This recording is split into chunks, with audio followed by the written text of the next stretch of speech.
Hey guys, this is Rishi and welcome to my channel Java Connect, and today we're gonna learn java.lang package, which is an important thing here. So in core Java this is an important one, so we're gonna know the important basic things which is present in Java, and what is the uses of java.lang package, and what are the classes and what are the methods present in java.lang package, and we're gonna know everything. And this is best before an interview. If ever you're going to an interview, it will be a best thing here. And do a subscribe. Thank you.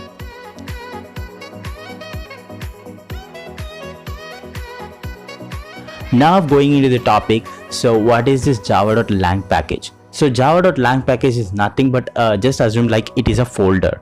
So these folders or these package contains some classes, so the important classes, and these classes contain some methods. So what is a method? So a method is nothing but a process or a code which contains an important code which contains in a method, so that we can use in the other classes.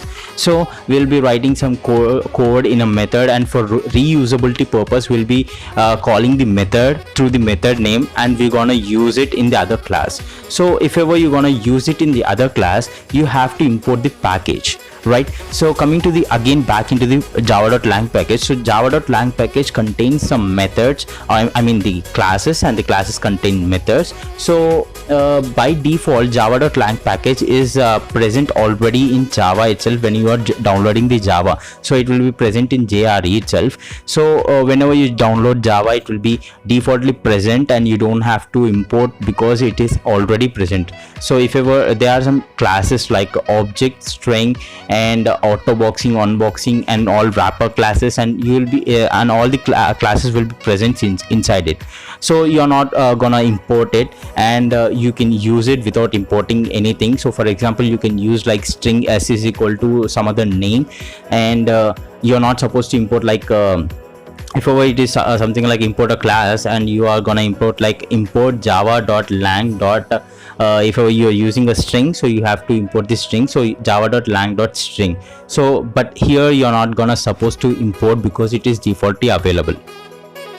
So now let's know what are the classes present in java.lang package. The classes present in java.lang package are like object, string, string buffer, string builder, all wrapper classes, exception API, and thread API. So these are the classes present in java.lang package, and object class is a main and important class. So whenever you're creating a class, and this will be becoming a child class to an object defaultly. So if ever you're not keeping any parent to this class which you're creating, so this class which you have created will be automatically becoming a child to the object class. So object is a parent class defaultly for every class. So just now we have discussed like a string buffer, string builder, and all these classes will be becoming child classes for the object.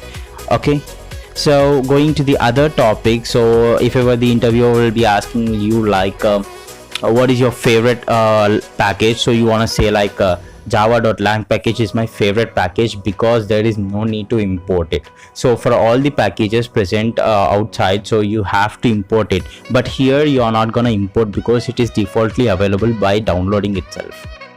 So now let's understand what are the methods present in object class and how it is useful. And if ever you're creating a new class or your own class, you can even get access of overriding the methods which are present in object class.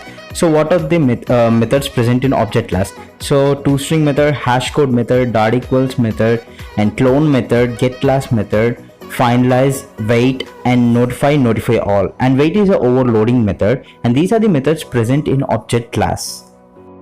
And coming to the toString method, we use this method for the representation of an object to get into a toString method, I mean the string method. So if you created a class, and the class will be having an address, so if ever you print the class or call the class and call the method and print the class, and it will be coming in a address way, like we call it as hash code, and the address you want to get the address on the console. But if ever you are using this toString method or overriding this toString method, and you're gonna get the exact content which you are giving in a string format or an integer format or int format, whatever, but you will be getting exact content there.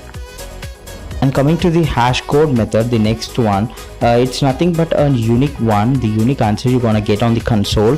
So if ever you created an object like test t1 is equal to new test, and the next one is test t2 is equal to new test, and you gonna get a different, you should get a different hash code, right? So because those two are different objects, so you, if ever you are overriding the hash code, you have to do in a process, or you have to write a code so that the everything has to be different, the output has to be different for every object. So if ever you are creating an overriding of hash code like a public int hash code and a return is something like 100, so it's a wrong thing, because for every object it's gonna get 100. So you're supposed to give like public int hash code and return roll number. Roll number is nothing but, so the roll number will be changing as you give like plus plus in the code, so it's gonna be incremented. So whenever you create an object, the first object will be getting 1 and the second object will be getting 2, and so on. Coming to the dot equals method, the next one, actually it is the content version. I mean only for the content thing, content equalization. So if ever the content is same, it's gonna return true or it's gonna return false, but the only thing is the programmer has to override the thing. So in all the classes like string, all wrapper classes, the dot equals method has been overridden. So but the object class defaultly don't have the overridden thing. I mean it will be only checking whether the object address is same or not, like a hash code is same or not, or whether the object is from the same thing or not. It don't check the content, but it will be checking the object address. In the same way, we even have double equal to operator, which is nothing but it's gonna check the address itself, or coming to the primitive values like a number. So if ever it is 5 and 5 double equal to 5, and it will be returning true, because it's gonna, for primitive value it's gonna check for the content, but for the object or some other things it's gonna check for the address value. So if the address code is same, and it's gonna return true, and if ever the address code is different, and it's gonna return false. Coming to the next one, the clone method. The process of creating exactly duplicate objects is called cloning, and whenever you are you just want a new method, not exactly creating a method, but you just want a copy of other method, and you're gonna create a method like test t1 is equal to new test, and you're gonna copy the method like test t1 is equal to typecast of test t1 dot clone, and you're gonna do only this cloning process, and the you can call only the clone method only whenever you just implement the clonable interface, which is called as markable interface. So coming to the next one is a get class method, and this method returns runtime class definition of an object.